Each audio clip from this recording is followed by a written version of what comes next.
Wow. So that means the sensors were totally sealed, no O-rings, stainless steel construction.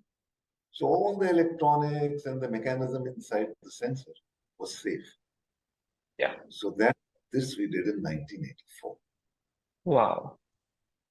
You see, so this was a game changer Yeah. that time.